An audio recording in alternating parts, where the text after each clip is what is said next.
நம்ம இந்த ஜூன் மாதத்துல முதல் வாரத்திலிருந்து நம்ம ஒரு என்ன சொல்லுவோம், ஒரு தலைப்பை வைத்து சில வசனங்களை தியானம் பண்ணி கொண்டிருக்கிறோம். என்ன வசனம், என்ன தலைப்பு? தேவருக்கு நம்மனும். சரி, கரங்களை தட்டி அந்த அம்மாவை உற்சாகப்படுத்தி என்கரேஜ் பண்ணுங்க. இதுதான் வாய்களை திறந்து முழுவா தெரியும், கூச்சப்படுறீங்க. தேவனுக்கு நம்ம என்ன பண்றோம், அர்ப்பணிக்கணும் அப்படின்ட்டு ஒரு தலைப்பை வைத்து என்ன பண்ணி கொண்டு இருக்கிறோம். 3 வாரமா பேசினே வந்தோம் இல்லைங்களா? அல்லேலூயா, அல்லேலூயா. அப்போ அந்த அர்ப்பணிப்பு எப்படி இருக்கணும், நம்முடைய அர்ப்பணிப்பு எப்படி இருக்கணும்ட்டு வேதத்திலிருந்து, பைபிள்ல இருந்து அநேக வார்த்தைகளை கொண்டு உங்க மத்தியில நான் பேசினேன். உங்க மத்தியில அநேக வார்த்தைகளை கொண்டு பேசினே வரேன். ஒவ்வொரு வாரமும் பேசிட்டு வரேன். இன்னைக்கு அந்த வார்த்தையை கடைசியா நான் முடிக்க போறேன். நீங்க இப்போ சிலர் உங்களுக்குள்ள ஒரு சந்தேகம் வரலாம். இவங்க ஜெபம் பண்றாங்க, பாட்டு பாடுறாங்க, ஆராதனை பண்றாங்க, கடைசியா இந்த வசனத்தை பேசி முடிக்கிறாங்க. ஏன், என்னத்துக்கு இந்த வசனத்தை இவங்க பேசி முடிக்கிறாங்க அப்படின்னு நீங்க யோசித்தா, நான் என்ன சொல்றேன்னா, ஆராதனை தேவனுக்கு கொடுக்கலாம், அது ஒன்றும் தப்பு கிடையாது. ஜெபிக்கலாம், அது ஒன்றும் தப்பு கிடையாது. அது நம்ம மேல போட்ட பாரம், வைத்த பாரம், அது ஜெபிக்கலாம், தப்பு கிடையாது. ஆனா இந்த 2 காட்டிலும் தேவனுடைய வசனம் என்றது முக்கியமானதா இருக்குது. ஆமென். ஏன்னா வசனமே தேவனா இருக்கிறார், இந்த வசனமே தேவனா இருக்கிறார். அல்லேலூயா. ஆததுனால இந்த வசனத்தை உங்களுக்கு சொல்லும் போது அந்த தேவனை நீங்கள் தெரிந்து கொள்கிறீர்கள். புரியுதுங்களா? இந்த வசனங்களை நாங்கள் பேசும்போது அந்த தேவனே இந்த வசனத்தின் மூலமா நீங்க தெரிஞ்சுக்கிறீங்க. அந்த தேவன் நம்மளை எப்படி இருக்கணும்னு சொல்றார், அந்த தேவன் நம்மளை என்ன செய்யக்கூடாதுன்னு சொல்றார், அந்த தேவன் நம்மளை எப்படி வாழணும் குடும்பத்துலன்னு சொல்றார், அந்த தேவன் எப்படியாப்பட்ட வேலைகளை நம்ம செய்யணும்னு சொல்றார், அந்த தேவன் நம்முடைய குணங்கள், நம்முடைய சிந்தனைகள் எப்படியாப்பட்டதா இருக்கணும் என்று சொல்றார் என்ற அந்த வார்த்தை மூலமா அந்த தேவன் எப்படியாப்பட்டவர் என்று தெரிந்து கொள்ளும்படிதான் இந்த வார்த்தைகளை நாம் என்ன செய்யறோம், பாட்டு ஆராதனை எல்லாம் முடிஞ்ச பிறகு 1 மணி நேரமோ 3/4 மணி நேரமோ இல்ல 1.5 மணி நேரமோ இந்த தேவனுடைய வசனத்தை நாங்கள் பேசுறோம். ஆமென், அல்லேலூயா. இந்த வசனத்தை கேட்க வந்தவர்கள் நீங்க இந்த வசனத்தை எப்படி அதை அங்கீகரிக்க வேண்டும் அப்படின்னா அதை ஏற்றுக்கொள்ள வேண்டும். இந்த வசனத்தை பேசும்போது, ஒரு ஊழியக்காரர் பேசும்போது அந்த வசனத்தை நீங்க எப்படி ஏத்துக்கணும் அப்படின்னு பார்க்கும்போது இந்த 2 தெசலோனிக்கா புஸ்தகத்தை எடுங்க.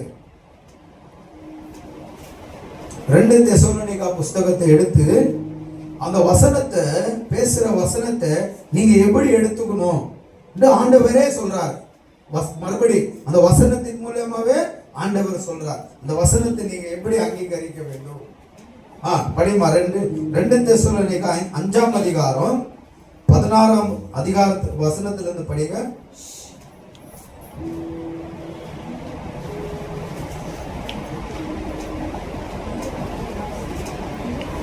எடுத்தீங்களா? 2 தெசலோனிக்கா 5ஆம் அதிகாரம் 16வது வசனத்திலிருந்து படிங்க. ಎಡಬಿಡದೆ ಪ್ರಾರ್ಥನೆ ಮಾಡಿರಿ. ಕೆಚ್ಚಿಚಾಮ ಅವನಿಗೆ ತಮಿಳ್ல சரி, இடைவிடாமல் 2 தெசலோனிக்கா 1 தெசலோனிக்கா ஆன பிறகு 2வது தெசலோனிக்கா வர பாருங்க. இந்த பிலிப்பு இதெல்லாம் தாண்டின பிறகு, கலாத்தியர், எபேசியர் இதெல்லாம் தாண்டின பிறகு 1 தெசலோனிக்கா 2. ஓதி வாங்க. ನೀವು இடைவிடாமல் ஜெபம் பண்ணுங்க. 16 இடைவிடாமல் ஜெபம் பண்ணுங்க எல்லா விஷயத்திலும். ஓதி. கிருத்தಜ್ಞತೆ ஸ்துதி அப்படின்னா தேவனுக்கு நன்றி பலிகள். ஆண்டவர் நம் வாழ்க்கையில செய்த எல்லா விஷயத்துக்காக இடைவிடாமல் ஜெபித்து நன்றி பலிகளை நாம் ஏறெடுக்கும் போது இதுதான் உங்களுடைய விஷயத்தில் கிறிஸ்து இயேசுவிற்குள் தோரி வந்த தேவர சித்தனா, இதுதான் தேவனுடைய சித்தம். என்னவா இருந்தது? கிறிஸ்து இயேசுவின் தேவனுடைய சித்தம் என்னவா இருந்தது? எல்லா விஷயத்தில நாம் இடைவிடாமல் ஜபித்து தேவனுக்கு துதி ஸ்தோத்திர பலிகளை ஏறெடுக்கிறது தான் தேவனுடைய சித்தமா இருந்தது. எல்லா விஷயத்துல பிரச்சனை வரலாம், கஷ்டம் வரலாம், போராட்டம் வரலாம். அதனால இயேசு உன்னை நம்பி வந்த, இயேசு உன்னை நம்பி வந்த, இயேசு உன்னை நம்பி வந்த, ஒண்ணுமே நடக்கல இயேசு. அப்படி இல்லை. இயேசு உன்னை நம்பி வந்த, என் வாழ்க்கையில இன்னும் ஆசீர்வாதமே இல்லை, எல்லா பிரச்சனையும் போயிடுக்குது, உமக்கு சோத்திரம், அதே சீக்கிரத்துல பிரச்சனையெல்லாம் நீக்கு சொல்லி நீ என்ன பண்ண, எல்லாம் இடைவிடாமல் நீ ஜபித்து துதி ஸ்தோத்திர பலிகளை நீ ஏறெடுத்து தேவன் உனக்கு செய்த ஒரு சின்ன சின்ன நன்மைகளை நினைச்சு அவருக்கு நன்றி கூறுவதே தேவனுடைய சித்தம். அப்புறம் கீழே பரிசுத்த ஆவியானவரை என்ன செய்யக்கூடாதா? நிந்திக்க கூடாது, துக்கப்படுத்த கூடாது. அல்லேலூயா. இன்னைக்கு யாரெல்லாம் கிறிஸ்து இயேசுவை நம்பினார்களோ அவங்களுக்கு எல்லாருக்கும் பரிசுத்த ஆவியானவர் கொடுக்கப்பட்டிருக்குது. ஆமென். பரிசுத்த ஆவியானவர் இருக்கிறார். பரிசுத்த ஆவியானவர் உங்க கூட இருக்கிறார். நீங்க ஞானஸ்தானம் எடுக்கல, ஐயோ உங்க கூட இருக்கிறார். பரிசுத்த ஆவியானவர் தான் உங்களை கொண்டு வரார். அல்லேலூயா. பரிசுத்த ஆவியானவர் தான் கிரியை செய்கிறார். ஏன்னா ஞானஸ்தானம் ஒண்ணு இல்லை, ஆனா தேவ ஆவியானவர் உங்களோட இருக்கிறார். என்னைக்கு நீ இயேசுவை நம்பிட்டியோ உனக்கு உதவிக்கு ஆவியானவரை கிறிஸ்து அனுப்பிச்சிடுவார். அல்லேலூயா. உன்னுடைய வந்துடுவார் ஆவியானவர், உனக்கு ஆலோசனை கொடுப்பார் ஆவியானவர். அப்படிப்பட்ட ஆவியானவர் நமக்குள்ள இருக்கிறார் நாம் நம்பும் போது அந்த ஆவியானவரை நாம் துக்கப்படுத்த கூடாது. அல்லேலூயா. அவர் எப்போ துக்கப்படுவார் தெரியுமா? அந்த ஆவியானவர் எப்போ துக்கப்படுவார் தெரியுமா? அந்த ஆவியானவர் எப்போ தெரியுமா துக்கப்படுவார்? இன்னொருத்தனை நீ நோகடிக்கும் போதுதான் அந்த ஆவி உனக்குள்ள இருக்கிற ஆவியானவர் துக்கப்படுவார். ஒரு விஷயத்தை நீ சொல்ற, இந்த விஷயம் அவங்க காதுக்கு போனா அவங்க துக்கப்படுறாங்கன்னு உனக்கு நல்லா தெரியும். தெரிஞ்சு நீ சொல்லும் போது நீ சொல்றப்ப உனக்குள்ள இருக்கிற ஆவியானவர் துக்கப்படுவார். ஐயோ இது பாரு என்ன வேலை பண்ணுது, ஒருத்தர் துக்கப்படுத்துற வேலை செய்து அவங்க துக்காடி இருந்தாலும் என்னை துக்கப்படுத்துறாங்களே என்று உனக்குள்ள இருக்கிற ஆவியானவர் துக்கப்படுவார். அல்லேலூயா. சில விஷயங்கள் நானும் எங்கன்னா எதனா சொல்லும் போது கொஞ்சம் யோசிப்பேன். நம்ம எதனா தப்பா பேசிட்டோமானா நமக்குள்ள இருக்கிற ஆவியானவர் துக்கப்படுவாரே, எப்படி பேசுறது யோசிக்குவேன். வேதம் அழகா சொல்லுது, உனக்கு ஒரு ஆவியானவர் கொடுக்கப்பட்டு இருக்கிறார். ஒவ்வொருத்தருக்கும் தேவனுடைய ஆவியானவர் இருக்கிறார். ஒரே ஆவியானவர் தான், பரிசுத்த ஆவியானவர். அது கிறிஸ்து இயேசு மூலமா வந்த ஆவியானவர். அவர் அந்த ஆவியானவர் எல்லாருக்குள்ள இருக்கிறார், எல்லாருக்குள்ள செயல்படுகிறார். அந்த ஆவியானவரை நம்ம துக்கப்படுத்த கூடாது. ஐயோ இப்படி சொன்னா இவங்க துக்கப்படுவாங்க யோசிக்கணும். ஐயோ இப்படி சொன்னா அவங்க துக்கப்படுவாங்க, ஐயோ நம்ம இப்படி நடந்துக்கணும் அவங்க வேதனைப்படுவாங்க, இதை யோசிக்கணும். இதை யோசிக்கும் போதுதான் நமக்குள்ள இருக்கிற ஆவியானவர் சந்தோஷப்படுவார். நமக்குள்ள இருக்கிற ஆவியானவர் சந்தோஷப்படுவார். ஹல்லேலூயா. அவங்களுக்குள்ள இருக்கிற ஆவியானவர் ஒருத்தர் தான், நமக்குள்ள இருக்கிற ஆவியானவர் ஒருத்தர் தான். ஹல்லேலூயா. சொல்றவங்களுக்குள்ள இருக்கிற ஆவியானவரும் துக்கப்படுவார், கேட்டவங்களும் துக்கப்படுவாங்க, அவங்களுக்குள்ள இருக்கிற ஆவியானவரும் துக்கப்படுவார். ஹல்லேலூயா. அதான் வேதம் சொல்லுது, ஆவியானவரை நாம் துக்கப்படுத்த கூடாது. படிமா 2 ஆமாவா? சோதர சோதரா கரெக்ட். 1 தெசலோனிக்கா 5:16 correct correct. படிங்க இப்போ. பாருங்க, எப்பொழுதும் நீங்க சந்தோஷமா இருங்க, எப்பொழுதும். ஏன்னா பிரச்சனைகள் போராட்டங்கள் எல்லாம் இந்த பூமியில மனுஷனுக்குன்னு சொன்னார் ஆண்டவர். அவர் சொன்னா, எனக்கே இந்த உலகம் இப்படியாப்பட்ட பிரச்சனைகளை கொடுக்கும் போது உருவாக்கின நான் மனுஷனையும் நான் தான் படித்தேன், இந்த வானத்தையும் பூமியின் சர்வத்தையும் நான் தான் படித்தேன், துண்ணு கொழுப்பேற அளவுக்கு நான் தான் துண்ணுறதுக்கும் படித்தேன். நான் படிச்சதே துண்ணு கொழுப்பேறி என்னையே இந்த மாதிரி கங்கநாசம் பண்றாங்க இந்த ஜனங்கன்னா உங்களை விட்டுருவாங்களா? அப்படி சொன்னார் இயேசு. ஆனாலும் அந்த பாடுகள் மத்தியில நீங்க என்ன பண்ணணும், சகிச்சுன்னு முன்னாடி வரணும். இப்ப இயேசுவை ஏத்துக்கலன்னா பிரச்சனையே இல்லையா மனுஷனுக்கு? இயேசுவை ஏத்துக்கலன்னா பிரச்சனையே இல்லையா? சொல்லுங்க. இருக்குதுங்க. இப்போ இயேசுவை ஏத்துக்காதவங்க இந்துங்க நிறைய பேர் இருக்கிறாங்க. வெளியே பிரச்சனை இல்லாத இருக்கிறாங்களா? குடும்பத்துல பிரச்சனை இல்லாத இருக்கிறாங்களா? கண்ணீர் வேதனை இல்லாத இருக்கிறாங்களா? இந்த ஞாயிற்றுக்கிழமையில மனைவி மார்க எல்லாம் அழுந்திருந்தா வீட்டுல உட்காந்துக்கிறாங்க. கணவன் எல்லாம் மேல போனாங்க எல்லாம் பார்க்கு. ஏன்னா பாரு, சர்ச்சை ஆரம்பிச்சுக்கிறோம், ஒருத்தன் ஃபுல்லா குச்சிட்டுக்கிறான், 4 பேர் சேர்ந்து அவங்க ஜோப்ல இருந்து இங்கே தூக்கி வந்துட்டுக்கிறாங்க சந்து உள்ள மேல. அதெல்லாம் எனக்கு 2 பேர் தெரிஞ்சவங்க. நம்ம சர்ச்சுக்கும் ஒரு பையன் வந்திருக்கான், எல்லாம் அவன் பந்தி தானே, தூக்கின்னு வந்துட்டுக்கிறாங்க. அவன் அலக்கா இது மேல தூக்கின்னு வந்து அவன் உடம்பு ஜோப்ல இருந்து எடுத்துட்டாங்க. நான் போய் பார்த்தா, இறங்கி போங்கப்பா வெளியே, போங்கப்பா வெளியே பொருத்தி விட்டுருங்க, தூக்கின்னு வெளியே எடுத்துன்னு போயிட்டாங்க. போன் நல்லா பிடிக்கணும். இப்போ அவன் போறான வீட்டுக்கு, பேமெண்ட் எல்லாம் வாங்கின்னு வந்துருப்பான். இன்னைக்கு மேஸ்திரிக்கிட்ட போனும் போயிடுச்சு, ஜோப்ல இருந்த பணமும் போயிடுச்சு. இப்போ வீட்டுக்கு போனா வீட்டுல நிம்மதியா இருப்பாங்களா? பொன்னாடி பிள்ளைங்க இவரை எதிர்பார்த்து நிற்குவாங்க. புதுசா பேமெண்ட் வாங்க போய்க்கிறார், இன்னைக்கு நல்லா கமகமான்னு கறிகிரி பண்ணி சாப்பிட்டு பிள்ளைங்களுக்கு கொடுக்கலான்னு அவங்க வெயிட் பண்ணி இருந்திருப்பாங்க. ஒரு ஃபுல்லா போய் கீழே விழுந்து அவன் வீட்டுல போன் இல்லை, ஜோப்ல காசு இல்லைன்னா எப்படி இருக்கும் நினைச்சுப்பாங்க. கார்டுக்காரன் வருமா, இன்ஸ்டால்மெண்ட் காரன் வருமா, இன்னைக்கு ஞாயிற்றுக்கிழமை எவ்வளவு வேதனை. அப்ப இயேசுவை ஏத்துக்கினாலும் பிரச்சனை இருக்குதுங்க, இயேசுவை ஏத்துக்கலானாலும் பிரச்சனை இருக்குது. ஆனா நீ உண்மையா இயேசுவை நம்புனா அந்த பிரச்சனை மத்தியில ஆண்டவர் நமக்கு சமாதானம் தருகிறவரா இருக்கிறார். ஆமென், அல்லேலூயா, பிரைஸ் தி லார்ட்.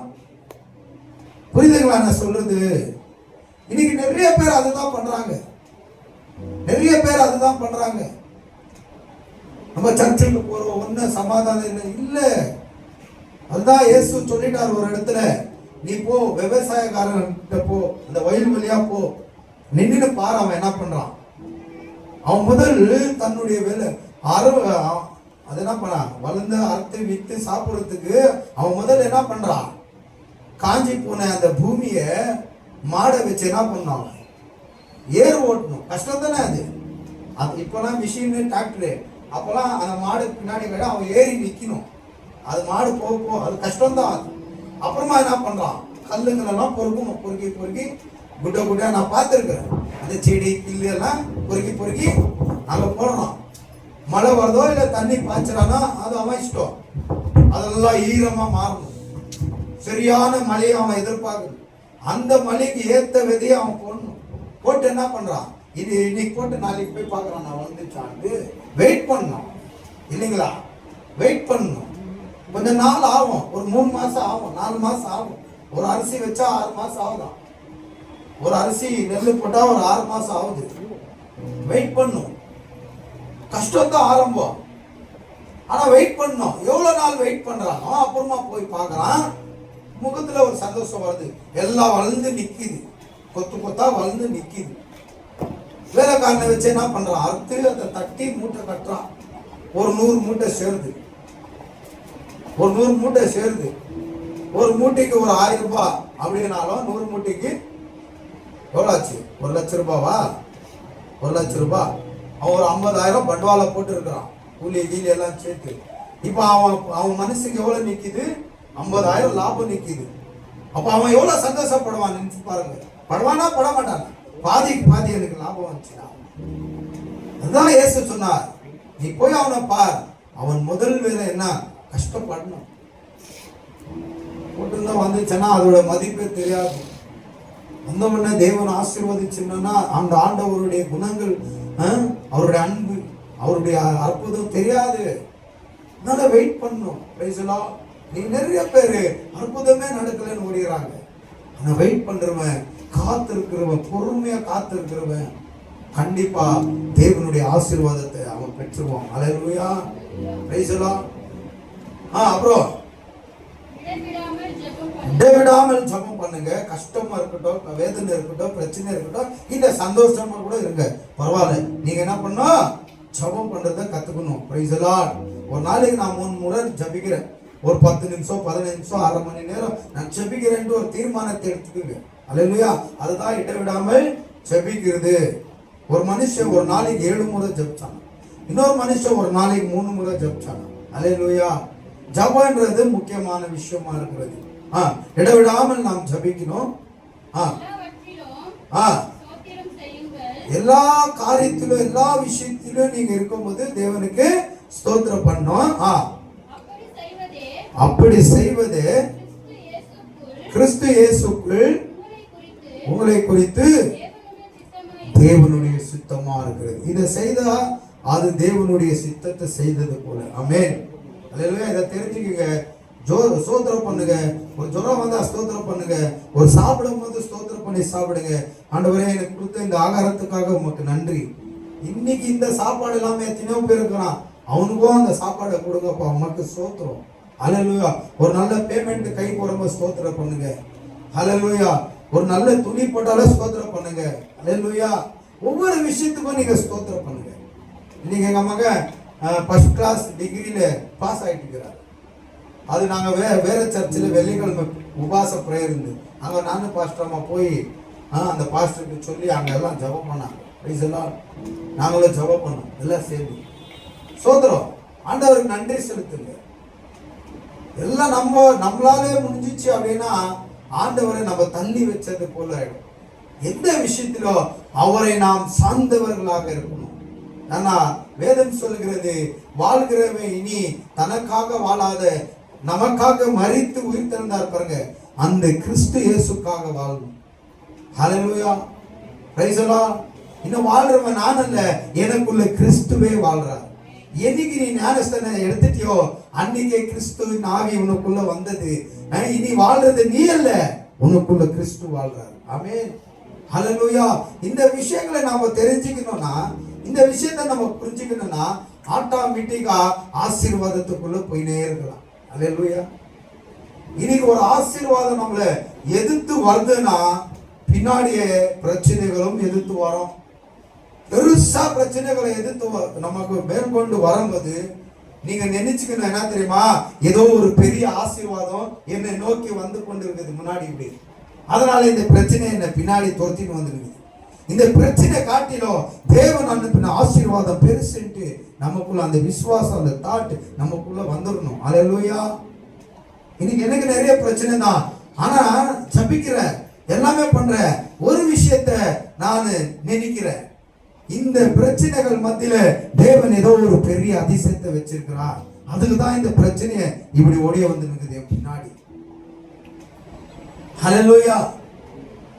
ஹல்லேலூயா. அதனால பாருங்க, யோபு என்ற ஒரு மனுஷன் இருந்தான். அவன் பெரிய பணக்காரன், தேவனுக்கு பயந்தவனா இருந்தான். அவனுக்கு 1000 ஒட்டகங்கள், 1000 ஆடுகள், மாடுகள், வேலைக்காரர்கள், பெரிய அரண்மனை, 10 புள்ளிங்க, ஒரே பொண்டாட்டி, நண்பர்கள் இருந்தாங்க. ஆனா இந்த யோபு தேவனுக்கு பயந்தவனாக, இதை கண்ட பிசாசு யோபுவை வஞ்சிக்கும்படி அவனுக்கு பிரச்சனைகளை கொண்டு வரும்படி வந்தான். ஆனா இத தேவன் பார்த்தார். பிசாசே கேட்கிறாரு, சாத்தானே எங்கத்துல இருந்து வந்த? எனக்கு உத்தமனானும் உண்மையாகவும் இருக்கிற அந்த யோபு மேல கண்ணு வச்சியா அப்படின்னும் போது பிசாசு ஆண்டவர்கிட்ட பேசுது. அந்த பிசாசு கூட ஆண்டவர் தான் படிச்சார், ஒரு தூதனை போல படிச்சாரு, அவருக்கு வேலை செய்யறதுக்கோசரம் படிச்சார். அவனுடைய மீறுதல், கீழ்ப்படிதல் இல்லாததுனால அவன் தள்ளப்பட்டு பிசாசியா மாறினான். தேவனுடைய பிள்ளைகளை சோதிக்கும்படி, பிரச்சனைகளை ஏற்படுத்தும்படி அவன் என்ன பண்றான், பார்க்கலாம். யார் தேவனுக்கு பிரியமா இருக்கிறாங்க, யார் கர்த்தருக்கு உண்மையா இருக்கிறாங்க, யார் தேவனுக்கு பயபக்தியா இருக்கிறாங்க, யார் கரெக்டா ஞாயிற்றுக்கிழமை சர்ச்சுங்களுக்கு போறாங்க, கரெக்டா இந்த சர்ச்சுக்கு யார் சப்போர்ட் பண்றாங்க, இப்படியாப்பட்டவங்களை அவன் டார்கெட் பண்ணி பார்க்கலாம். பார்த்து அவங்கள வஞ்சிக்க வரான். அதே போலதான் இன்னைக்கு யோபுவை வஞ்சிக்க வந்தா. ஆனா ஆண்டவருக்கு முன்பதாக ஒண்ணுமே இல்லை, ஆண்டவரை தாண்டி தான் அவனை வஞ்சிக்க வரணுமா இருந்தது. அப்ப அவன் சொல்றான், அங்க இங்க அழிந்து வந்த என் யோபுவை வஞ்சிக்க வந்தியா? அப்போ பிசாசு சொல்றான், அவனுக்கு எல்லாம் இருக்கிறதுனால தானே உண்மையிலே பயபக்தியா இருக்கிறான், அவனுக்கு எல்லாமே தூக்கிட்டேன்னா அப்ப உன்னை என்ன பண்ணுவான்? தோஷிப்பான், கெட்டுதான் உன்னை திட்டுவான் அப்படின்னு பிசாசு பேசுறான் கடவுள்கிட்ட. அப்ப ஆண்டவர் சொல்றார், நீ போய் அவனை எதனா நீ செக் பண்ணிக்கோ, என்னன்னா பண்ணிக்கோ, ஆனா அவன் உயிர் மாத்திரம் எடுக்க கூடாது. நீ வேற எதனா பண்ணிக்கோ, போ செக் பண்ணி பார். அவன் ஒரு விஷயத்திலையும் என் நாமத்தை அவன் என்ன பண்ண மாட்டான்? தூசிக்க மாட்டான். என் நாமத்தை கெட்டுதான் பேச மாட்டான். இயேசு என்ற நாமத்தை அவன் அவமானப்படுத்தி பேச மாட்டான். ஆனா உயிர் ஒன்றே எடுக்க கூடாது. சாத்தான் தேவன் கிட்ட சேலஞ்ச் பண்ணிட்டு போயிட்டான். போயிட்டு முதல்ல என்ன பண்ணா? தன்னுடைய சொத்தை அழிச்சான். எல்லா சொத்து பரவாது, சொத்தெல்லாம் போயிடுச்சு. ரெண்டாவது என்ன பண்ணிட்டான்? தன்னுடைய வேலைக்காரர்களும் வீடு கீடு எல்லாத்தையும் என்ன பண்ணிட்டான்? அழிச்சு விட்டான். வேலைக்காரங்களையும் வேற தேசத்தின் ராஜாங்க வந்து யுத்தம் பண்ணி வேலைக்காரங்க எல்லாம் கொண்டு போட்டாங்க, சிப்பாய்கள் எல்லாம். வீடு கூட இடிஞ்சு போயிடுச்சு. இப்ப என்ன இருக்கணும் இவனுக்கு? இப்போ என்ன இருக்குது மிச்சம்? மனைவிக்கிறா, ஒய்ஃப் பொண்டாட்டிக்கிறா, ரெண்டாவது யாருக்கிறா? 10 புள்ளிங்கிறாங்க. Price the Lord. வேலைக்காரங்க அழிஞ்சிட்டாங்க, வீடு போயிடுச்சு, சொத்து போயிடுச்சு, எல்லாமே போயிடுச்சு. இப்ப இருக்கிறது என்ன? இவருக்கு ஒரு மனைவியும் 10 புள்ளிங்க இருக்கிறாங்க. இப்போ புள்ளிங்க கூட சேர்த்துட்டாங்க, வந்து கொண்டு போட்டாங்க. ஒரு மனுஷன் பாருங்க, ஒரு மனுஷன் எல்லாத்தையும் எடுத்துட்டா அவன் மறுபடியும் சம்பாதிச்சுக்கலான்னு ஒரு எண்ணம் இருக்கும் அவனுக்கு. சொத்து போயிட்டா வேலை செஞ்சு சம்பாதிச்சுக்கலாம், ஆளுங்க போயிட்டா காசு கொடுத்து ஆளுங்களை வாங்கி மறுபடியும் வச்சுக்கலாம். வீடு இடிஞ்சிச்சா மறுபடியும் மேஸ்திரியை வச்சு கட்டிடலாம். 10 பிள்ளைங்களே செத்துட்டாங்களே, எவ்வளவு வேதனைப்பட்டு இருப்பான். கொஞ்சம் யோசிங்க, எவ்வளவு வேதனைப்பட்டு இருப்பான். ஆனா அவன் சொன்ன வார்த்தை என்ன தெரியுமா? அந்த 1ஆம் அதிகாரம் 1:21 படிங்க. அவன் சொன்ன வார்த்தை என்ன தெரியுமா? இப்ப நம்ம இருந்தா என்ன பண்ணிருப்போம்? எல்லாம் போயிடுச்சு. நம்ம இருந்தா என்ன பண்ணிருப்போம்? ஆண்டவரே, உனக்குள்ள நான் இவ்வளவு பயபக்தியா இருக்கிறேன், உனக்கு கண்ணே தெரியலையா? கொஞ்சம் கூட உனக்கு இறக்க இல்லையா? இவ்வளோ எந்த போயிடுச்சு, கொஞ்சம் கூட இறக்க காட்டக்கூடாது சொல்லிருப்போமா இல்லையா? அவ்வளவு போயிட்டு இருந்தா. ஆனா அவன் சொன்ன வார்த்தை என்ன தெரியுமா? ஒண்ணுமே இல்லாத தாயின் கருவிலிருந்து வந்தேன். பிறக்கும்போது எதனா கொண்டு வராங்களா? புள்ளிங்க எதனா வரும்போது வைரமோ முத்துவோ இல்ல ஒரு 10 லட்சமோ கொண்டு வரோமா? என் தாய் பெத்தெடுத்தான்ட்டு ஒண்ணுமே இல்லாததான் வந்து பிறகுது. அவன் சொல்றான், அவ்வளவு நடந்திருக்குது விஷயம், அவ்வளவு துக்கத்துல இருக்கிறான், அவ்வளவு வேதனையில இருக்கிறான். அவன் சொன்ன விஷயம் என்ன தெரியுமா? தாயின் கருவிலிருந்து ஒண்ணுமே இல்லாதவனாக வந்தேன், எதுவுமே இல்லாதவனாகவே. நீ படிமா தமிழ். யோபு 1ஆம் அதிகாரம், சங்கீதத்துக்கு பின்னாடி யோபு 1ஆம் அதிகாரம் 1 சொல்லுங்க அவங்களுக்கு அந்த வசனம். 1:21 படிங்க படிங்க.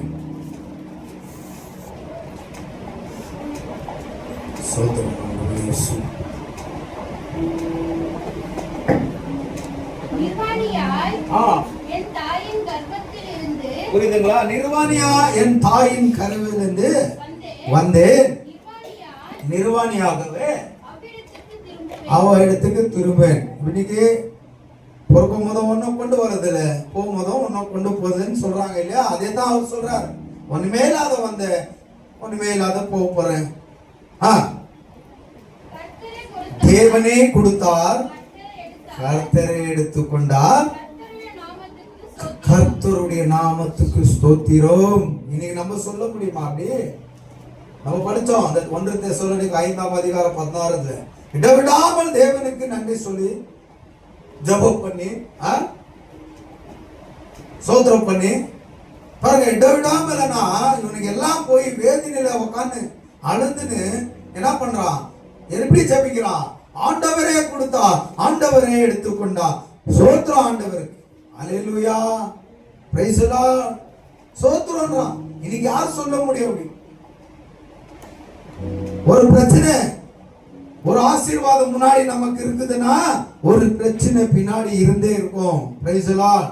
அது நம்ம குடும்பத்தின் ஜனங்கள் மூலமா இருக்கலாம், நம்ம சொந்தக்காரர்கள் மூலியமாவே இருக்கலாம், இல்ல நம்ம ஃப்ரெண்டுகள் மூலியமா இருக்கலாம், இல்ல நம்ம வேலை செய்கிற ஓனர்கள் மூலியமா கூட இருக்கலாம். அல்லேலூயா. அப்ப நம்ம நினைச்சுக்கணும் ஒரே ஒரு விஷயத்த, இந்த பிரச்சனை எனக்கு தேவனுடைய அனுமதி இல்லாமல் இந்த பிரச்சனை என்னை பின்தொடர்ந்து வரல. புரியுதுங்களா? கர்த்தருக்கு கண்ணு இருக்குதுங்க. அது உலகத்தின் ஜனங்க சொல்றது கண்ணே இல்லையா? எங்களுக்கு இவ்வளோ பிரச்சனை நடந்து நாங்க கத்துறோம், காதே இல்லையா? ஆசீர்வதிக்க மாட்டாரா? உலகத்தின் ஜனங்கள் சொல்றது. ஏசாயா புஸ்தகத்தில் ஏசாயா சொல்றான், அவர் உன் ஜபத்தை கேட்காதபடிக்கு அவருடைய காது மந்தமாகல, அவருடைய கண்கள் குருடு அல்ல, அவருடைய கைகள் குறுகி போகவில்லை. உன் பாவம் அவருக்கு முன்பதாக தடையா நிற்கிது. அவர் அங்க இருக்கிறார். இந்த சோறு இருக்குது இல்லையா, இந்த சோறுக்கு பின்னாடி இயேசுகிறார். நம்ம இருக்கிறோம். இந்த சோறு தான் நம்ம செய்யற பாவம். இப்போ நம்ம இங்கத்துல இருந்து கூப்பிடுறது அவருக்கு கேட்காது. ஏன்? எல்லாமே இருக்குது, அவருக்கு எல்லாமே இருக்குது. அவர் நம்மளை பார்க்க முடியாது, நாம் அவரை பார்க்க முடியாது. நம்ம கேட்கறது அவரு கேட்கறது விஷயங்க எங்க இருக்குதுன்னா, நாம் கொண்டு வந்த பாவம் அவருக்கு முன்னாடி என்ன பண்ணிட்டுக்குது? தடையா நிக்குது. அல்லேலூயா. அததான் சொல்றார், பாவத்தை நீ எடு, உன் ஜபத்தை நான் கேட்கிறேன். அந்த பாவத்தை நீ எடு, நான் கைகளை நீட்டி உன்னை ஆசீர்வதிக்கிறேன். ஹல்லேலூயா. அவர் கண்கள் உலகம் எங்கும் உலாவுகிறது. அவருக்கு மறைவானது ஒன்றும் இல்லை. எல்லாமே அறிகிற தேவனா இருக்கிறார். ஹல்லேலூயா. நம்முடைய கிரியைகளை அறிகிறார், நாம் செய்கிற விஷயங்களை அறிகிறார், நாம் பேசுகிற பேச்சுகளை பார்க்கிறார். ஹல்லேலூயா. Praise the lord. அப்போ ஒரு விஷயம் நமக்கு பிரச்சனை நமக்கு மேல் கொள்ளுகுதுன்னா அது தேவனுடைய அனுமதி இல்லாமல் நம்மளை அது தாக்காது. ஹல்லேலூயா. யோபுடைய வாழ்க்கையில அப்படித்தான் இருந்தது. தேவனுடைய அனுமதி இல்லாமல் சாத்தான் யோபுடைய சொத்தை அழிக்கல. தேவனுடைய அனுமதி இல்லாமல் யோபுடைய ஆட்களை அழிக்கல, வீட்டை அழிக்கல, பிள்ளைகளை அழிக்கல. யோபு தேவனுடைய அனுமதி இல்லாமல் சாத்தான் எதுவுமே செய்யல. ஏன்னா தேவன் யோபு மேல நம்பிக்கை வச்சிருந்தார். அல்லேலூயா. தேவன் இன்னைக்கு உன் மேலே நம்பிக்கை வைக்கிறார், என் மேலே நம்பிக்கை வைக்கிறார். ஆனா சாத்தான் நம்மளை வஞ்சிக்க பார்க்கிறான். இன்னைக்கு எத்தனோ பேர் ஞானஸ்தானம் எடுத்துவோ, ராபோஜனம் வாங்குறவங்க, தேவனை ஆராதிக்கிறவோ, தேவனுடைய ஊழியத்தை செய்கிறவர்கள், தேவனுடைய வேலையை செய்கிறவர்கள் பின்வாங்கி போயிருக்கிறாங்க. எனக்கு இந்த சர்ச் வேண்டாம், இந்த இயேசு வேண்டாம், இந்த ஆராதனை வேண்டாம், இந்த பைபிள் வேண்டாம். நான் ஃபர்ஸ்ட் எப்படி இருந்தனோ 300 முக்கோடியை வச்சுன்னு அப்படியே இருந்து ரெண்டு எத்தனோ பேர் போயிட்டு இருக்கிறாங்க, எத்தனோ பேர் போயிட்டு இருக்கிறாங்க. ஆனா வேதம் நமக்கு என்ன சொல்லுது? ஆண்டவர் நம்ம மேல நம்பிக்கை வச்சிருக்கிறார். அவன் சாக கிடந்தாலும் அவன் என்ன பண்ண மாட்டான், என்னை மறுதளிக்க மாட்டான் என்று தேவன் ஒரு மனுஷனை தெரிந்து கொண்டா அந்த மனுஷன் மேல அவர் நம்பிக்கை வைத்திருக்கிறார். அந்த நம்பிக்கையை நாம் ஒடிக்க கூடாது. அல்லேலூயா. அந்த நம்பிக்கையை நாம் என்ன பண்ணிடக்கூடாது, அவர் வைத்த நம்பிக்கையை ஒழித்து போடக்கூடாது, துக்கப்படுத்திடக்கூடாது. அல்லேலூயா. அவர் ஏமாந்து போற அளவுக்கு நம்ம செஞ்சிடக்கூடாது. அல்லேலூயா. பிரச்சனைகள் வராங்க, சர்ச்சில இருந்தே பிரச்சனை வரும், போராட்டங்கள் வராங்க, சர்ச்சில இருந்தே வரும். எங்க சித்தியெல்லாம் எங்களுக்கு முன்னாடி ரட்சிக்கப்பட்டவங்க ஒரே சர்ச்சு தான். பாஸ்டர் அப்படியே திட்டுவார், அவங்கள எதாவது தப்பு செஞ்சுட்டா அப்படியே ஓப்பனா என் முன்னாடியே, அன்னைக்கு நான் பாஸ்டரா இருந்தேன், வாயில புழு உள்ளோ போய் சொல்லிட்டேன் அப்படின்ட்டு. ஆனா அவங்க சர்ச்சு விட்டு போல, அழுவுற மாதிரி திட்டிடுவார் ஒரு டைம்ல. ஆனா அவங்க சர்ச்சு விட்டு போல. ஏன்னா அடிக்கிற ஊழியக்காரே அணைத்துக் கொள்வார். தண்டிக்காத தகப்பன் எங்க என்று வேதம் சொல்லுகிறது. ஆமென். புள்ளைய தண்டிக்காத தகப்பன் எங்கப்பா? அன்புகிறார் நம்ம மத்தியில. மகள் தப்பு செஞ்சு அடிக்க மாட்டியாப்பா, அடிச்சுட்டு அப்படியே விட்டுருவியாப்பா? மறுபடியும் என்ன பண்ணுவேன்? நேஸ் பண்ணுவேன். நீ அப்புறம் என்ன பண்ணுவேன்? பேரை மறந்துட்டேன். தேவி, தேவி, ஸ்ரீ தேவி. அல்லேலூயா, நல்ல பேரு. ஆமென். அல்லேலூயா. அந்த புள்ளிக்கு ஐஸ்கிரீம் பிடிக்குமோ, கேட்பீஸ் பிடிக்குமோ, கேக் பிடிக்குமோ, அதை யோசித்து என்ன பண்ணுவீங்க? அதை போய் திருப்ப அன்பா வாமா தாமா கொடுக்குறேன் இல்லையா? சிக்ஷிக்காத தகப்பன் எங்க அப்படிதான் ஒரு ஊழியக்காரன். அல்லேலூயா. சிக்ஷிக்கும் போது சர்ச்சு விட்டு போயிடணுன்ற எண்ணத்தை தாட்ட நீ தூக்கிட்டு உன் மனசுல இருந்து. ஆனா தேவன் உண்மையில நம்பிக்கை வச்சிருக்கிறார். தேவன் உன்னை கண்டிப்பார். தேவன் உன்னை சிக்ஷிக்குவார். அவரே உன்னை அரவணைப்பார். அவரே உன்னை அன்பா என்ன பண்ணுவார்? அன்பா உன்னை தோளில் அணைத்துக் கொள்வார். அல்லேலூயா. உலகத்தின் அப்பாமார்களே தன்னுடைய பிள்ளைகளுக்கு இப்படியாப்பட்ட நல்ல விஷயங்கள் செய்யும் போது இந்த வானத்தையும் பூமியையும் படைத்த தேவன் எப்படியாப்பட்ட நல்ல விஷயங்கள் தன்னுடைய பிள்ளைகள் செய்ய அவர் வல்லமை உள்ளவராக இருக்கிறார். கொஞ்சம் யோசனை பண்ணி பாருங்க. Praise the lord. ஹalleluya, ஹalleluya. அதனால சபைகள பிரச்சனை வரலாம். அதுக்கு சபை விட்டு போறது யோசிக்கவே கூடாது. அந்த யோசனை எடுத்துடணும். அதுக்குதான் இந்த தெசலோனிக்கா புஸ்தகத்துல என்ன சொல்லிச்சு பாருங்க, படிங்க. ஆவியானவரே அவைத்து போடாதீங்க. உங்களுக்குள்ள கொடுக்கப்பட்ட இருக்கிற ஆவியை நீங்க என்ன பண்ணாதீங்க, கழட்டி தூக்கி சாச்சார் கொஞ்ச நேரம் அங்கே இரு, நான் கொஞ்சம் பண்றேன். அந்த ஆவியானவரை துக்கப்படுத்தாதீங்க. உங்களுக்குள்ள ஒரு ஆவி, எனக்குள்ள ஒரு ஆவி, அவர் எல்லாமே ஒரே ஆவிதான். அவர் கிறிஸ்துவின் மூலமா, இயேசுவின் மூலமா வந்த பரிசுத்த ஆவியானவர். அவருடைய வேலை என்ன தெரியுமா? அந்த ஆவியானவருடைய வேலை நமக்கு உதவி செய்யறது தான், நமக்கு ஒத்தாசைக்கு தான் அவர் அந்த ஆவியானவர் அனுப்பினார். ஆண்டவர் சொன்னார், பரலோகத்துக்கு போறதுக்கு முன்பதாக உங்கள் இருதயம் கலங்காம இருக்கட்டும். நீங்கள் பிதாவின் தேவன் மேல நம்பிக்கை உள்ளவர்களாக இருங்க, என் மேலே நம்பிக்கை உள்ளவர்களாக இருங்க. நான் போறேன், ஒரு தேற்றவாளனை நான் உங்களுக்கு அனுப்புறேன். அவர் யார் என்றால் சத்தியத்தில் நடத்துகிற சத்தியத்தின் ஆவி. அவர்தான் பரிசுத்த ஆவியானவர். அவர் வரும்போது சகல சத்தியத்தில் உங்களை நடத்துவார். ஆமென். அந்த ஆவியானவர் தான் நமக்குள்ள இருக்கிறார். ஒரே ஆவிதான், ஒரே ஆவியானவர் தான் எல்லாருக்குள்ள செயல்படுறார். அந்த ஆவியானவரை நாம் என்ன பண்ணக்கூடாது? துக்கப்படுத்த கூடாது.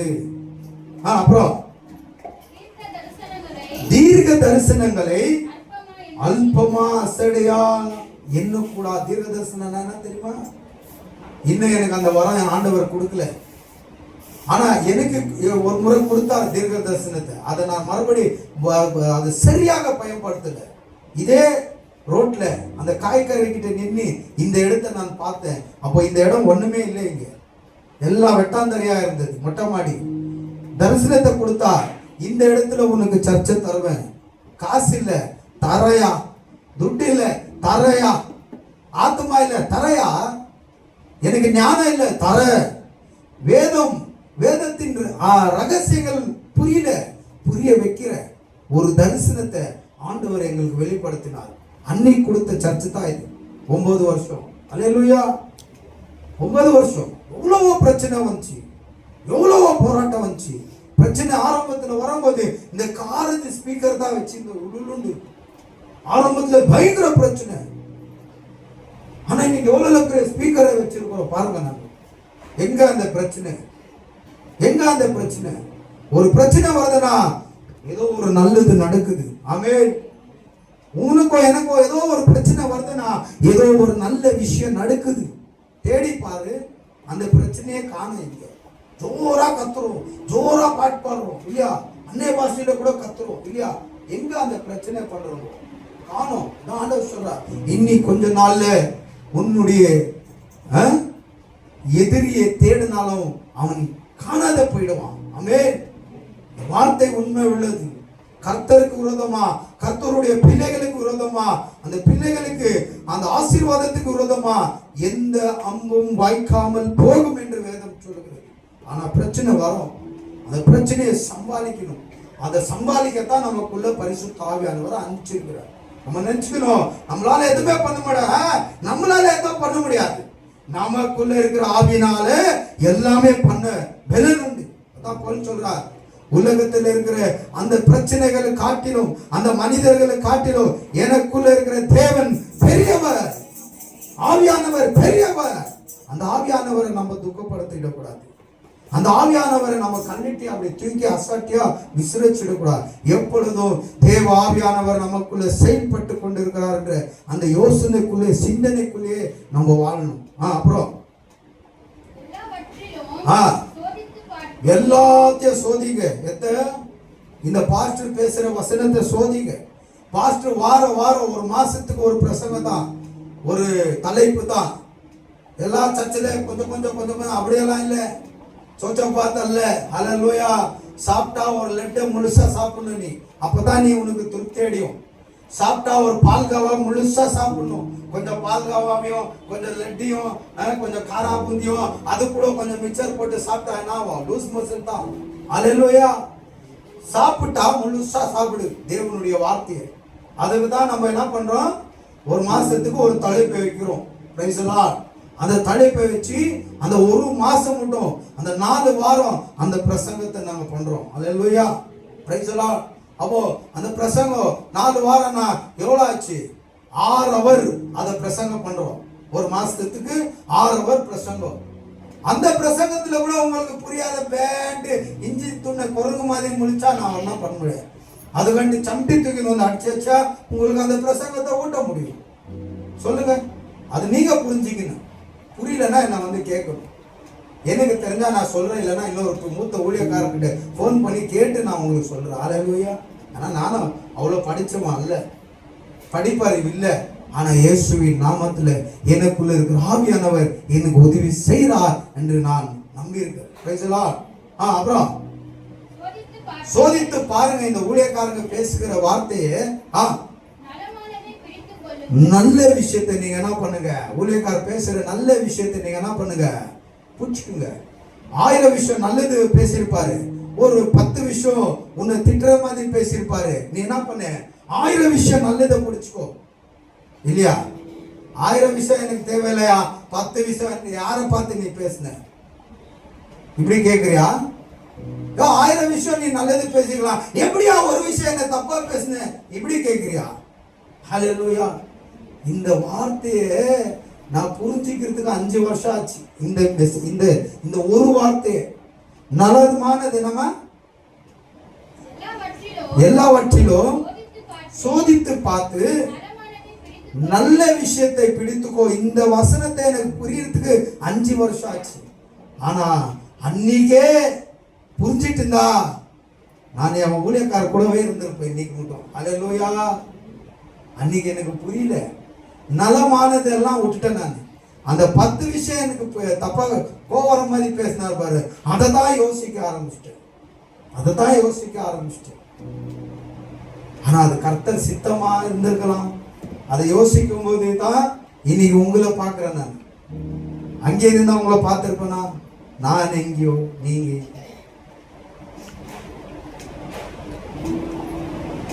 நான் அங்க சுகமா நீங்க சுகமே. நல்ல பாட்டு. நலம் நலம் அறியாமல். ஹல்லேலூயா. Praise the lord. அப்படியே இருந்திருப்போம், பார்க்காமலே இருந்திருப்போம் தானே. அதுக்கு சொல்ல வந்தேன் அந்த பாட்டு. அதில் கூட அவர் பார்க்க மாட்டாரு, அவங்க பார்க்க மாட்டாங்க. லாஸ்ட்ல ட்ரெயின்ல முடியுது. எல்லா படத்துல ட்ரெயினை வச்சு முடிக்கிறாங்க. Price the Lord. இருக்கட்டும். இயேசு நாமத்தில் எல்லா படத்துல ட்ரெயினை வச்சு தான் எண்ட் பண்றாங்க. ஹல்லேலூயா. ஹல்லேலூயா. சொல்லுங்க சத்தமா. Price the lord. அப்போ நல்லமானதை நாம் பிடித்துக்கொண்டு தேவையில்லாத விஷயத்தை, அப்படின்னா தேவையில்லாத நம்மளுக்கு துக்கமா திட்டுற மாதிரி அவமானப்படுத்தின மாதிரி கூட வந்திருக்கும் சில விஷயம். பாஸ்டர் மூலியமா நல்ல நல்ல விஷயங்களை நீங்க புடிச்சுக்கின்னு அந்த 1000 விஷயம் நல்லதை சொல்லியிருப்பாரு ஊழியக்காரர். அந்த 1000 விஷயத்தை எடுத்துக்கின்னு இந்த 10 உனக்கு பிடிக்காத விஷயத்த சொல்லியிருப்பாரு பாருங்க. அதை விட்டுருங்க, அதை யோசிக்காதீங்க. எங்க பாஸ்டர் எனக்கு தானே சொன்னார். எங்க பாஸ்டர் ஏன் நல்லது, பாஸ்டருங்க வந்து பாருங்க, நீங்க கெட்டு போகணும்னு பாஸ்டருங்க கண்டிப்பா நினைக்க மாட்டாங்க. கெட்டு போகணும்னு பாஸ்டருங்க கண்டிப்பா நினைக்க மாட்டாங்க. நீங்க ஆசீர்வாதமா இருக்கணும்னு தான் பாஸ்டர்களே நினைப்பாங்க. ஏன்னா நீங்க ஆசீர்வாதமா இருந்தா தாங்க இந்த சபை ஆசீர்வாதமா இருக்கும். நீங்க ஆசீர்வாதமா இருந்தா தாங்க இந்த ஊழியக்கார ஆசீர்வாதமா இருக்க முடியும். நீங்க நல்லா சம்பாரிச்சு வீடு வாசல் காரு இப்படிப்பட்ட நிலைமைக்கு போனாதான் இந்த வாடகை சர்ச்சே மாறும். இல்ல நீங்க ஆசீர்வாதமா இல்லைன்னா இந்த சர்ச்சும் ஆசீர்வாதமா இருக்காது, இந்த ஊழியக்காரனும் ஆசீர்வாதமா இருக்க மாட்டோம். பாருங்க, அந்த உன்சூர் ஊர்ல காட்டு ஜனங்கள் மத்தியில, காட்டு வாசிகள் மத்தியில அந்த பாஸ்டர் போய் ஊழியம் செஞ்சார். சைக்கிளுக்கு கதியில ஊருக்குள்ள போய் காட்டுல பஞ்சர் ஆயிடுச்சுன்னா தோல் மேல எத்தனை வருமா. ஆனா ஒரு முறை ஊருக்குள்ள போயிட்டா மறாத நாள் தான் வெளியே வரணும். ஏன்னா சாயந்தரம் ஆயிடுச்சுன்னா புலி சிங்கத்தின் பிரச்சனை அங்க. அதெல்லாம் அவங்க கூடவே தூங்கி மறாத நாள் வெளிச்சான பிறகுதான் வெளியே வரணும். அப்படியாப்பட்ட ஊழியம். அங்க என்ன தராங்கன்னு அவருக்கே தெரியல. ராத்திரி வெளியில அவர் சொல்லுவாரு, எலி தருவாங்க, பூனை தருவாங்க, எதோ கொடுப்பாங்க சுட்டு. நான் சாப்பிட்டு அவங்க பக்கத்திலே படுத்திருக்கிறேன். சாராய் கடையில, சாராய் கடை, பேபி சாராய் பாக்கெட்டு கடை காலி பண்ணிட்டு இருக்கிறாங்க. அந்த இடத்துல வாடகைக்கு சர்ச்சு நடத்தினாராம் ஆராதனை ஞாயிற்றுக்கிழமை. அப்படியாப்பட்ட ஊழியக்கார். இன்னைக்கு அவரு சர்ச்சுக்கு முன்னாடி நிக்கிற காருடைய விலை எவ்வளவு தெரியுமா? ஒவ்வொரு கார் 1 கோடிக்கு மேலதான். 3 கார் நிக்குது. ஜனங்களை ஏத்துறதுக்கு ஒரு கார் மகேந்திரா. ஒவ்வொரு கோடி 1.5 கோடி கார்ல தான் அவர் போறாரு வராரு. காரணம் யார் தெரியுமா? காரணம் யார் தெரியுமா? சூட்ல தான் சித்துறாரு. ஆனா ஒரு நகை போட்டது இல்லை. அவங்க மனைவி கூட ஒரு நகை தரித்தது இல்லை. காதுல கம்பல் கூட இல்லை. நம்ம பாஸ்டர்மாக்கு இருக்குது, அவங்க காதுல கம்பல் கூட இல்லை, கழுத்துல தாலி கூட இல்லை, மூக்குல மூக்குத்தி கூட இல்லை. சிம்பிளா தான் இருப்பாங்க. புள்ளிங்களும் சிம்பிளா தான் இருப்பாங்க. ஆனா அந்த சர்ச்சில் ஜனம் எவ்வளவு தெரியுமா? 10,000 பேர். எவ்வளவு 1000 பேர்? யார் இவங்க எல்லாம்னா காட்டுவாசிங்க. எப்படி வராங்கன்னா கார்ல தான் வராங்க சர்ச்சுக்கு. காரணம் என்னன்னா, இந்த காட்டுவாசிகளுக்கு தேவனுடைய வார்த்தையை சொல்லி சொல்லி சொல்லி ஒவ்வொரு நாளும் சொல்லி சொல்லி காட்டுல இருந்து நாட்டுக்கு வர ஆரம்பிச்சாங்களாம். காட்டுல இருந்து சிட்டிக்குள்ள வர ஆரம்பிச்சாங்க. அவங்க வேலை என்ன தெரியுமா? காட்டுல இந்த புலி நகை, இந்த சிறுத்தை நகை, சிங்கத்தின் நகை இப்படிப்பட்டதெல்லாம் செத்துடுது இல்லையா, வேட்டாட மாட்டாங்க. அத்தை செத்து பொண்ணை கொண்டு வந்து விற்கிறது தான் இந்த காசு மணி ஊசி மணின்றாங்க. இப்படி வித்தும் தான் சிட்டிக்குள்ள வந்த பிறகு கொஞ்சம் ட்ரெஸ்ஸுங்க நல்லபடியா போடுறத ஆரம்பிச்சாங்க. பிள்ளைங்களை படிக்க வைக்கிறத ஆரம்பிச்சாங்க. ஆரம்பிக்க பிள்ளைங்கெல்லாம் நல்லா படிச்சு வெளிநாட்டுக்கு போக ஆரம்பிச்சிட்டாங்க. பசங்கெல்லாம் நல்லா சம்பாதிக்க ஆரம்பிச்சிட்டாங்க. சம்பாதிச்ச உடனே ஒவ்வொருத்த வீடு நான் டிவியில கூட பார்த்தேன். அவங்க வீடுங்கள 1.5 கோடி 2 கோடி ரூபாய் வீடு தான், வீட்டுல தான் இருக்கிறாங்க. வீட்டு முன்னாடி 2 கார். நல்ல ஆசீர்வாதமா வந்தாங்க. அந்த ஆசீர்வாதத்துல காணிக்கை தசம பாகத்தை அந்த பாஸ்டருக்கு கொடுக்க கொடுக்க பாஸ்டர் பெரிய சர்ச்சை கட்டினார். அல்லேலூயா. இன்னைக்கு 10,000 பேர் வாரான சாப்பாடு தான். இன்னைக்கு இன்னொரு சர்ச்சை கூட கட்டினுக்கிறார். இந்த ஜனங்களுக்கு இடம் பத்தலன்ட்டு இன்னொரு சர்ச்சை கட்டினுக்கிறார். காரணம் யாருன்னா பாஸ்டர் கிடையாதுங்க. அந்த பாஸ்டருடைய வார்த்தையை கேட்டு ஆசீர்வாதமா வந்தாங்க. அந்த ஜனங்க தான் பாஸ்டர் வளர்றதுக்கு காரணம். அந்த ஜனங்க தான் அந்த பெரிய சர்ச்சை கட்டுறதுக்கு காரணம். அந்த ஜனங்க தான் பாஸ்டர் அவ்வளவு பெரிய கார் வாங்குறதுக்கு காரணம். ஆனா வந்த உடனே பாஸ்டர் பந்தாலாம் காமிக்கலங்க. ரொம்ப சிம்பிள். ஏதோ போட்டா நம்ம வந்து எதிர்க்க பாக்குறோம் தெரியுங்களா? இங்க உள்ள அந்த பாஸ்டர் தான் சொல்லுவாரு, துணி கூட போட யோகத்தை இருக்காது எனக்கு, அந்த மாதிரி ட்ரெஸ் பண்ணுவேன். ஒரு ஷூ வாங்கலாம்னா என்கிட்ட காசு இருக்காது, ஆசைப்பட்ட ஷூ வாங்கி போட என்கிட்ட காசு இருக்குல்ல. ஏன்னா எனக்கு கொடுத்த விசுவாசிகள் ரொம்ப தரித்திரத்துல இருந்தாங்க. என்னைக்கு அவங்க நிலைமை மாறி அவங்க நல்லா துணிங்க போட ஆரம்பிச்சாங்களோ, அவங்க நல்லா வாழ ஆரம்பிச்சாங்களோ, அன்னில இருந்து தான் நான் இந்த ட்ரெஸ்ஸுங்க போட ஆரம்பிச்சேன். அல்லேலூயா. ஒரு விசுவாசி நல்லா வாழ்றது தாங்க பாஸ்டருக்கு இஷ்டம். நீங்க கஷ்டத்துல போறது கண்டிப்பா பாஸ்டர் யாரும் விரும்ப மாட்டாங்க. நீங்க தரித்திரத்துல, கஷ்டத்துல, கடன் வாங்கி பிரச்சனையில மாட்டிக்கிறது எந்த பாஸ்டரும் இஷ்டப்பட மாட்டாங்க. என்னுடைய ஊழியக்காரன் அப்படிதான் இருந்தார். அல்லேலூயா. நல்லா சப்போர்ட் பண்ணுவார். இப்ப கூட அடிச்சு சொல்றேன், என்னுடைய பிரசங்கத்துல அவர் வார்த்தை இல்லாம நான் பேசுனதே இல்லை. பார்த்துருக்கிறீங்களா? ஒரு சின்ன சாட்சியை நான் சொல்றேன். இவ்வளவு சப்போர்ட் பண்ணாரு. ஏன்? நாங்க நல்லா வரணும்ட்டு. தரித்திரமா இருந்தோம், இதே இல்லாம பாருல, எவ்வளவு குடி, எவ்வளவு சண்டை. ஹல்லேலூயா. அப்படியாப்பட்ட மனுஷனை ஒரு ஆசீர்வாதத்துக்குள்ள நடத்தினார் அந்த ஊழியக்காரர். Praise the lord. ஹல்லேலூயா. ஆண்டவருடைய அழைப்பு, ஆண்டவருடைய சித்தம், ஆண்டவருடைய நோக்கம் இருந்தது. அங்கத்துல நாங்க வெளியே வந்து இதே குடிச்ச பார் பக்கத்திலே தேவன் தரிசனமா இந்த ஆலயத்தை கொடுத்து இங்க ஊழியத்தை நடத்தும்படி, உங்களுக்கு வசனத்தை சொல்லும்படி இந்த தரித்திரனை கர்த்தர் அன்னைக்கு தெரிந்து கொண்டார். ஆமென். ஹல்லேலூயா. நீங்க நாங்க ஆசீர்வாதமா வரணும்னா நீங்களும் ஆசீர்வாதமா இருக்கணும். அதுதான் ஊழியக்காரருக்கு விருப்பமானது. ஆனா சிலர் என்ன தெரியுமா சொல்றாங்க, எங்க மேல பொறாமை ஊழியக்காரருக்கு, எங்க மேல வைத்தறிச்சல், நாங்க ஏதோ ஒரு விஷயத்த பண்ண போனா அவருக்கு பிடிக்கவே மாட்டேங்குது. நீ தப்பான விஷயத்த பண்ண போனா தான் எனக்கு பிடிக்காது. தேவனுக்கு இஷ்டம் இல்லாத விஷயத்தை நீ பண்ண போனா தான் எனக்கு பிடிக்காது. தேவனுக்கு இஷ்டமான விஷயம், சபையாருக்கு இஷ்டமான விஷயம், சபைக்கு இஷ்டமான விஷயம், ஊழியக்காருக்கு இஷ்டமான விஷயத்தை நீ செய்யணும்னு ஆசைப்பட்டியா சொல்லு, நான் வந்து என்னால முடிஞ்ச அளவுக்கு சப்போர்ட் பண்றேன். ஹல்லேலூயா.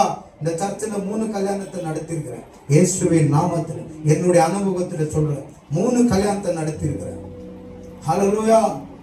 3ல 2 பேருக்கு குழந்தைகள், ஒருத்தருக்கு இல்லை. யாருக்கு இல்லை? பாஸ்டர் பொண்ணுக்கே இல்லை. அதனால நான் வருத்தப்பட்டது இல்லை. தேவன் கொடுக்கலன்னா நான் என்ன பண்ண முடியும்? புருஷனும் கேட்க முடியாது, புருஷனும் சொல்ல முடியாது, அவனும் இப்படிதான் சொல்ல முடியும். ஆண்டவர் கொடுக்கலன்னா நான் என்ன பண்ண முடியாது? பொண்டாட்டியே சொல்ல முடியும், ஆண்டவர் என் கர்ப்பத்தை திறக்கலன்னா நான் என்ன பண்ண முடியும்? வேதம் அழகா சொல்லுது. அண்ணால் என்ற ஸ்திரீ ஆண்டவரே அந்த கர்ப்பத்தை மூடி வச்சிருந்தார். ஏன்னா அவளுக்கு கொஞ்சம் கீழ்ப்படிதல் இல்லை, கொஞ்சம் ஓவர் ஆக்டிங்ல இருந்தா ஆகும். எல்லாமே முடிஞ்சிச்சு, எல்லாமே ஆயிடுச்சு அப்படின்னு நினைச்ச உடனே டோர் மூடிட்டாரு. எப்போ கீழ்ப்படிதலுக்குள்ள அழுந்து புழும்பி ஜபிக்க ஆரம்பிச்சாலோ, அறிக்கை செய்ய ஆரம்பிச்சாலோ, மறுபடியும் ஆண்டவர் டோர் திறந்து விட்டார். அல்லேலூயா. சாமுவேல பெத்தெடுத்து ஆகும்.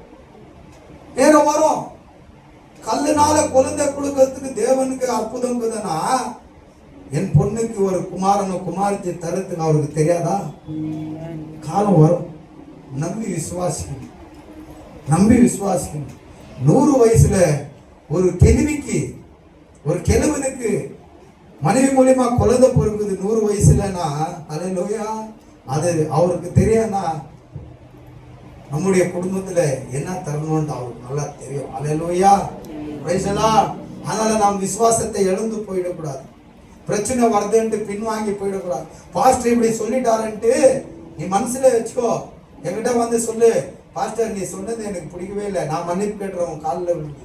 நீ அதை விட்டு இன்னொருத்திட்ட போய் சொல்லாத, பாஸ்டர் இப்படி திட்டாரு. அவன் சொல்லுவான், என்னையும் திட்டாங்க, நம்ம 2 பேரும் சேர்ந்து அந்த சர்ச்சுக்கே போறதுவான். இது என்ன ஆயிடுச்சு தெரியுமா? பாஸ்டரை பழி வாங்குறேன்ட்டு இயேசுவை பழி வாங்க பாக்குறாங்க. பாஸ்டரை பழி வாங்குறேன்ட்டு இந்த சர்ச்சை பழி வாங்க பாக்குறாங்க. பாஸ்டரை பழி வாங்குறேன்ட்டு இந்த சர்ச்சுக்குள்ள இருக்கிற சகோதரா சகோதரி உன்னை பழி வாங்க பாக்குறாங்க. அல்லேலூயா. எதிரிகளை பாக்குற மாதிரி பார்க்க ஆரம்பிச்சுக்கிறாங்க. ஒரு மாசமா தூங்கல, சரியான தூக்கம் வரமாட்டேங்குது.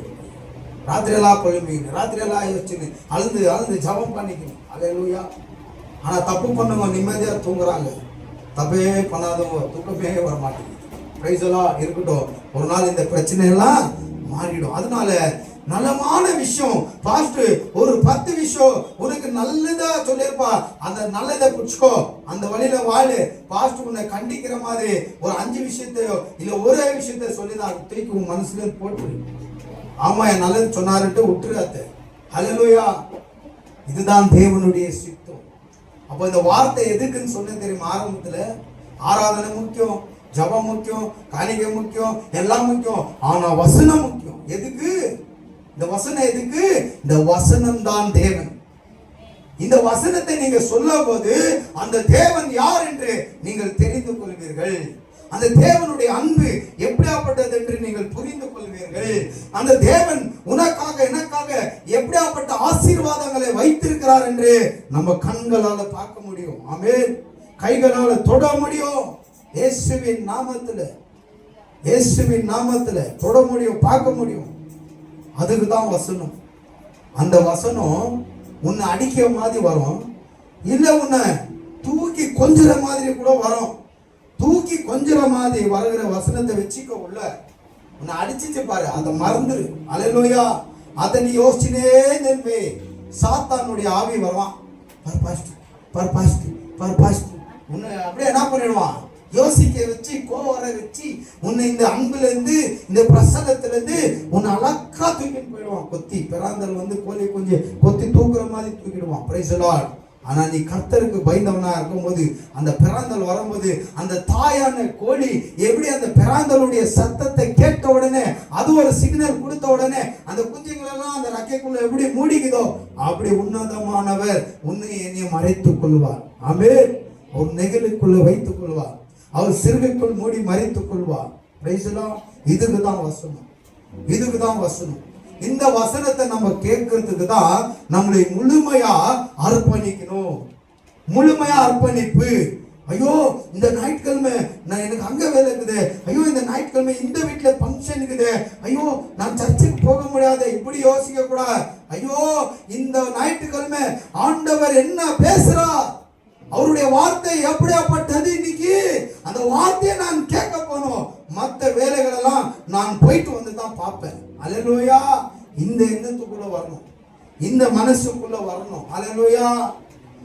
ஒரு நாள் இந்த வசனத்தை விடக்கூடாதுங்க. அப்படியே பிடிக்கணுங்க, கேட்ச் பண்ணுங்க. இந்த வசனம் தான் நம்மளை ஆசீர்வதிக்கும். யோபுக்கு பிரச்சனை வந்துச்சு இல்லையா, அப்படி ஜெபம் பண்ணா இல்லையா, மறுபடியும் அவன் பொண்டாட்டி வந்து யோ இன்னும் உன்னுடைய அடத்தை உள்ளியா, ஆண்டவர் நீ நம்பின அந்த ஆண்டவர் தானேயா எல்லாமே அழிச்சிட்டாரு, போய் அந்த ஆண்டவரை திட்டிட்டு சாவு இருந்துச்சு. ஏன் பிசாசு எல்லாமே அழிச்சிட்டு யோபுடைய பொண்டாட்டியை உயிரோட விட்டுச்சு? ஏன்னா அவங்க ஆளு. ஆண்டவரை தோசிக்கிறவர்கள் எல்லாம் பிசாசுடைய பிள்ளைகள் என்று வேதம் சொல்லுது. அதுக்குதான் அந்த அம்மாவை தொல்லாம இந்த மாதிரி இருந்துச்சு. உன்னா கடவுளை நீ திட்டிட்டு சாவியாந்து, அப்படி கடவுளை திட்டுறதுக்கு யோசிக்கிறவங்களாம் பிசாசுடைய ஆளுங்க, அவனுடைய பிள்ளைங்க. அதுக்குதான் அவளை உயிரோட பிசாசு விட்டான், அவளை ஒரு திய. ஆனா இவன் ஒரு வார்த்தை சொன்னா, கடவுள் நம்மளுக்கு கொடுக்கும் போது ஒண்டி கடவுளோ, நல்லதுக்கு மாத்திரம் கடவுளோ, கஷ்டத்துக்கு கடவுள் இல்லையோ அப்படின்னு சொல்றான் பாரு. மறுபடியும் இன்னைக்கு நம்ம நினைக்கிறோம் நல்லா இந்த சோத்ரம் ஹalleluya எல்லா ஆராதனைக்கு சர்ச்சுக்கு எல்லா விஷயத்துக்கு ஓடி வரோம், கொடுக்குறோம், எல்லாம் பண்றோம். டக்குன்னு ஏதோ ஒரு பிரச்சனை வந்த பிறகு அப்படியே பலூன்ல காத்து இறங்கின மாதிரி ஆயிரும். Price the Lord.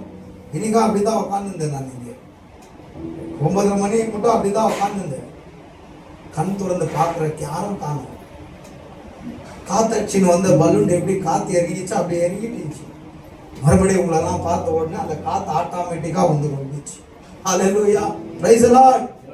praise the lord. சந்தோஷமா இருக்கீங்களா? ஆமென். ஹalleluya. பார்த்த உடனே அந்த பலூன் காத்து வந்துச்சு. மறுபடியும் உங்களை அந்த வெள்ளிக்கிழமை பார்க்கணும் இல்லையான்னு தெரியல. அதை விட்டா மறுபடியும் உங்களை ஞாயிற்றுக்கிழமை பார்க்கணும். எவ்வளோ கேப், 6 நாளைக்கு இவ்வளோ தூரமா தெரியுது. அதனால அப்பப்போ நார்மலா இப்ப போன் பண்ணி பேசுற மாதிரி பேசுங்க. அப்பப்போ என் முகத்தை பாருங்க, உங்க முகத்தை எனக்கு காமிங்க. Price the lord. ஹalleluya. ஊழியக்காரங்களை சந்தோஷமா வச்சுக்கீங்க. ஊழியக்கார துக்கத்தோட இந்த ஊழியம் அல்ல, துக்கப்படுறது உங்களுக்கு பிரியமானது அல்ல. ஊழியக்கார சந்தோஷத்தோடு செய்வதை பார்த்துக் கொள்ளுங்க. ஏன்னா உங்களுடைய ஆத்மாவை கணக்கு கொடுக்கிறது ஊழியக்காரர்கள் தான். ஹalleluya. உங்களுடைய ஆத்மா, உங்க ஒவ்வொருத்தருடைய ஆத்மாவை கணக்கு கொடுக்கணும். நஷ்டம் அடைஞ்சிச்சுன்னா நான் தான் அதுக்கு கணக்கு. ஹalleluya. பொறுப்பு நான் தான். அதனால அந்த ஊழியக்காரரை சந்தோஷமா ஊழியம் செய்யற மாதிரி பார்த்துக்குங்க. காசு பணம்லாம் நெக்ஸ்ட்டுங்க. உங்களை அந்த ஆதிவாசிகளை எப்படி தேவன் ஆசீர்வதிச்சு அவங்க பெரிய ஆளாகி கொண்டு வந்து கொடுத்தாங்களோ, அந்த மாதிரி நீங்க பெரிய ஆளாயே நீங்க இந்த சர்ச்சுக்கு செய்யுங்க, பரவாயில்ல. ஹalleluya. praise the lord.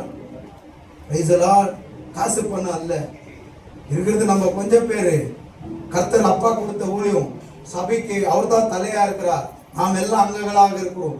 இந்த சபைன்றது அவருடைய ரத்தத்தால கிரயத்துக்கு அவர் வாங்கினார் என்று சொல்லப்படுகிறது. ஆமென். சபைக்கு அவர் தலையா இருக்கிறார், நாம் அங்கங்கள். சபையை அவர் அன்பு செய்தது போல நாம் அன்பு செய்ய வேண்டும் என்று வேதம் சொல்லுகிறது. அதனால நம்முடைய அர்ப்பணிப்பு கொஞ்சம் கொஞ்சம் அர்ப்பணிப்பு அல்ல, முழுமையான அர்ப்பணிப்பு. இன்னைக்கு நம்ம இயேசுவை ஏத்துக்கிறோம். நான் ஞானஸ்தான ஒப்புக்கிறோம். வாழ்வோ சாவோ என் இயேசு தான் எனக்கு தெய்வம், வாழ்வோ சாவோ என் இயேசு தான் எனக்கு கடவுள் என்று முழுமையா அர்ப்பணிங்க. சர்ச்சுக்கு போறீங்க, மாதந்தோறும் நான் சர்ச்சுக்கு போறேன், அர்ப்பணிங்க. காணிக்கை கொடுக்குறீங்க, காணிக்கை கொடுக்குறீங்க. கஷ்டத்திலையும் நான் என்னால முடிஞ்ச அளவுக்கு சர்ச்சுக்கு காணிக்கை தரேன், முழுசா அர்ப்பணிங்க. தசம பாகங்களை கொடுக்குறீங்க. நான் உண்மையா அந்த சர்ச்சுக்கு சப்போர்ட் பண்றேன். ஏன்னா இந்த சர்ச்சுக்கு வாடகை வருஷம் ஏத்தினேங்கிறார். அல்லேலூயா. பார்த்த வாரத்துக்கு கூட நம்மளுக்கு போச்சு நல்லா இருக்குது. சாப்பாடு செலவு ஒரு 2000 ரூபாய் ஆயிடும். இன்னைக்கு நம்ம கிரை நல்லா இருக்கிறதுனால கொஞ்சம் நம்மளுக்கு சப்போர்ட்டிங்கா இருக்குது. அல்லேலூயா. செலவு ஜாஸ்தி. சர்ச்சுக்கு மாசத்துக்கு 10,000 ரூபாய் வேணும். Price the Lord.